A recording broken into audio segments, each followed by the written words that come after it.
स्वागत है आप सभी का। आप देख रहे हैं न्यूज स्पेशल और मैं हूं आपके साथ राहुल सिन्हा। शुरुआत करेंगे बड़ी खबर से। बीजेपी नेता बृजभूषण सिंह ने बिना नाम लिए पप्पू यादव पर निशाना साधा है। बृजभूषण सिंह ने करारा वार करते हुए कहा कि एक फैशन हो गया है। ऐसे लोग पहले हर चीज पर बयान देते हैं, फिर बड़े आदमी का नाम लेते हैं, उन्हें गाली देते हैं, किसी इंटरनेशनल क्रिमिनल को गाली देते हैं और फिर सुरक्षा की मांग करते घूमते हैं। तो पप्पू यादव पर बिना नाम लिए बीजेपी नेता बृजभूषण सिंह ने निशाना साधा और कहा है कि ऐसे लोग हर मुद्दे पर बयान देते हैं, किसी बड़े क्रिमिनल का नाम लेते हैं और क्रिमिनल को गाली देते हैं और फिर सुरक्षा की मांग करते हैं।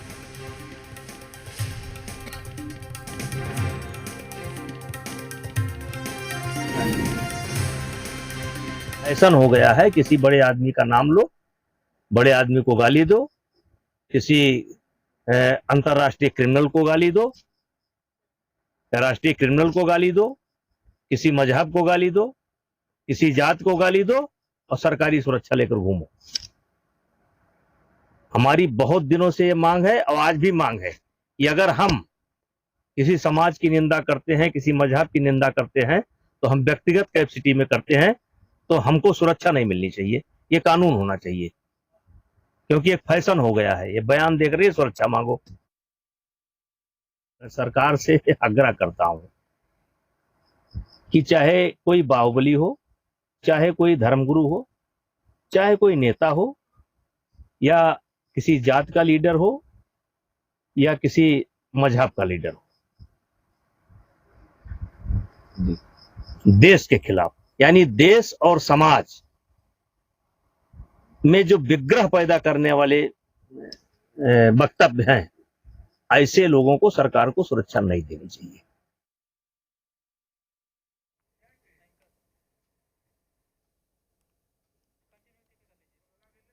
और जी मीडिया से पप्पू यादव ने खास बातचीत की है। उन्होंने बृजभूषण के बयान पर क्या कुछ कहा है, आपको सुनाते हैं।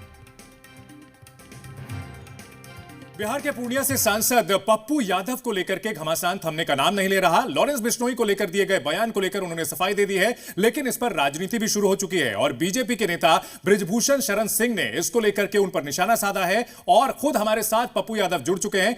जी प्रणाम, आपको गोवर्धन पूजा की ढेर सारी शुभकामनाएं। जी शुक्रिया सर। बृजभूषण शरण सिंह ने आपका मजाक उड़ाया है, आपके वजन का मजाक उड़ाया है और कहा है कि आपने जो पूरा ये जो बातें कही थी, ये एक फैशन के तहत है कि पहले बयान दो और फिर सुरक्षा मांगो। क्या कहेंगे सर?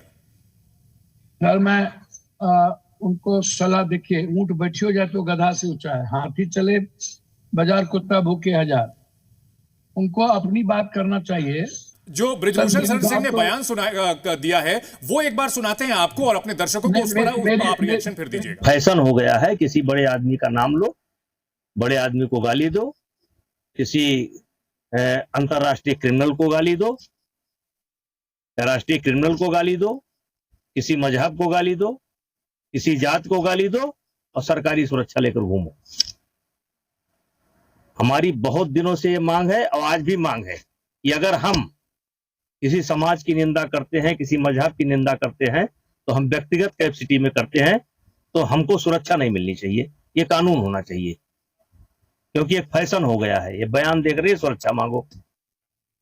पप्पू जी सुना आपने, वो कह रहे हैं कि फैशन हो गया है कि बयान दो और निजी कैपेसिटी में अगर बयान दिया है तो फिर सुरक्षा की मांग सरकार से नहीं करनी चाहिए। सर मैंने ट्वीट यदि किया, सरकार को जगाया, लगातार कोई बात हो रही थी, उस संदर्भ में मैंने ट्वीट किया। देश के हर नागरिक की सुरक्षा की जिम्मेदारी, ये तो अभी अपने जात का, अभी जाट वर्सेस जाट, जब सारे जाट उतर गए पहलवान के बीच में, तीनों ने अपने को क्षत्रिय बनाने लगे और जाति का संरक्षण लेने लगे। मैं आज भी कह रहा हूं, सलमान खान साहब हो या कोई सलमान पासवान या सलमान ऋषिदेव या सलमान बिश्नोई या नुनिया, कोई भी गरीब आदमी को कोई ताकतवर अपराधी माफिया यदि अपने रसूख के लिए या किसी सरकारी तंत्र के साथ संरक्षण प्राप्त कर लेने के बाद, देखिए भिंडर वाला को याद कीजिए। नहीं, आप क्या कह रहे हैं कि लॉरेंस बिश्नोई को सरकार का संरक्षण प्राप्त है, आप ये कह रहे हैं? सर मैं किसी के बारे में नहीं कुछ कह रहा हूं, मैं यह कह रहा हूं कि बगैर सरकार के संरक्षण के दुनिया का कोई भी माफिया 1 मिनट भी जिंदा अपराधी नहीं रह सकता।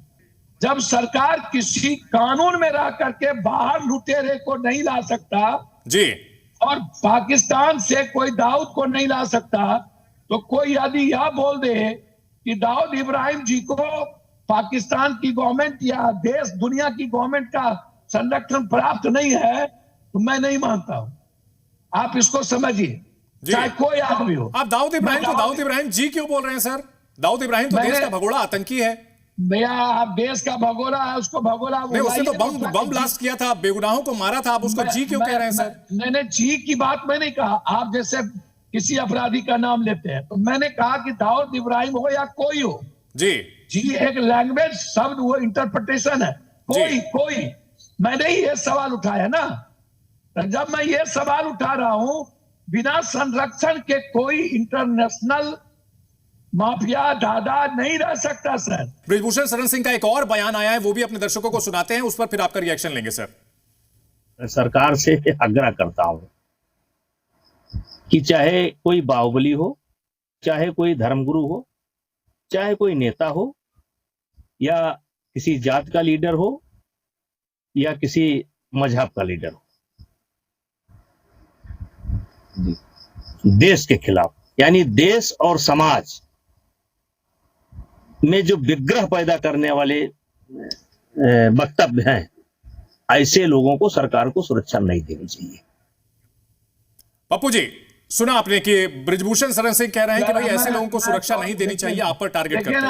आप किसका नाम लेते रहते हैं जो दूसरों की बदौलत 7 बार सांसद, 5 बार निर्दलीय, जो अकेला चुनाव 6 बार चुनाव जीते हैं, और जो व्यक्ति देश दुनिया के लिए सेवक जाना जाता हो, और सेवा आश्रम से लेकर के दुनिया में रेमडेसिविर पहुंचाने या दुनिया की बचाने की बारी आई, लाश उठाने की पप्पू की बात पप्पू होता हो। मैं तो 7 बार सांसद हूं। कानून बना दे कि कोई सांसद को घर ना मिले। मैं भी कहता हूं कि कानून ही बन जाना चाहिए कि सांसद को किसी भी तरह की फैसिलिटीज कम कर दो, ना दो, और सुरक्षा का जो मामला है, ये चाहे पदाधिकारी हो, चाहे एसपी कलेक्टर हो, सबका सुरक्षा खत्म करो। अब बृजभूषण सिंह जिस तरह से बयानबाजी कर रहे हैं आपके खिलाफ, उनको क्या मैसेज देना चाहेंगे जी न्यूज के मंच से? जी न्यूज के जरिए आप क्या उनको जवाब देना चाहेंगे? सर मेरे बारे में थोड़ा सा ज्ञान और मेरे बारे में आइए, स्टडी करके आइए, और सदन में क्या क्या बोला हूं उसको निकाल लीजिए। सर मैं देश के किसी भी, जब भी घटना घटी है सर, भूज में मेरा सर्टिफिकेट है, स्पीकर ने कहा था भूज में जब भूकंप आया था, जो पप्पू यादव ने सेवा की है दुनिया में, वो सेवा कोई नहीं कर सका यहाँ आकर जी। सर उत्तराखंड के डिजास्टर में मैं 15 दिन रहा, उड़ीसा में मैं 20 दिन रहा।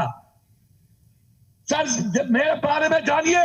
नहीं पप्पू जी, आपके काम को लेकर थोड़ी देर पहले मैंने कहा था कि आपके किए गए जो काम है, जनहित के काम है, उसको लेकर के तो हम लोग सभी फैन हैं आपके, मीडिया कर्मी जो अच्छी तरह से जानते हैं।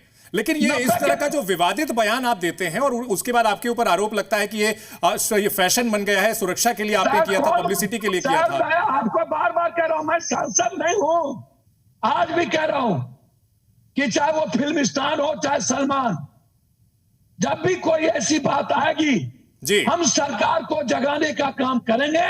ठीक है, अपनी जिम्मेदारी तय करेंगे, झूठ को मिटाने का काम करेंगे, सच बोलेंगे। कानून का काम सरकार का है, सुरक्षा देना न देना सरकार की जिम्मेदारी है, वो मेरी नहीं है। पत्र लिखना मेरा दायित्व है। क्या अब वो फोन कॉल्स आनी बंद हो गई हैं क्योंकि हम आपकी सुरक्षा को लेकर चिंतित हैं? भैया चिंता छोड़ दीजिए, तो अभी वो दिखावे क्या, SMS 4 SMS अभी भेज देते हैं आप। कहां से आ रही है? मतलब अभी भी धमकियां आ रही हैं? भैया हर दिन आ रहा है। आप कहना छोड़ दिए सरकार को, नहीं फिर बोलेगा कि डर रहे हैं।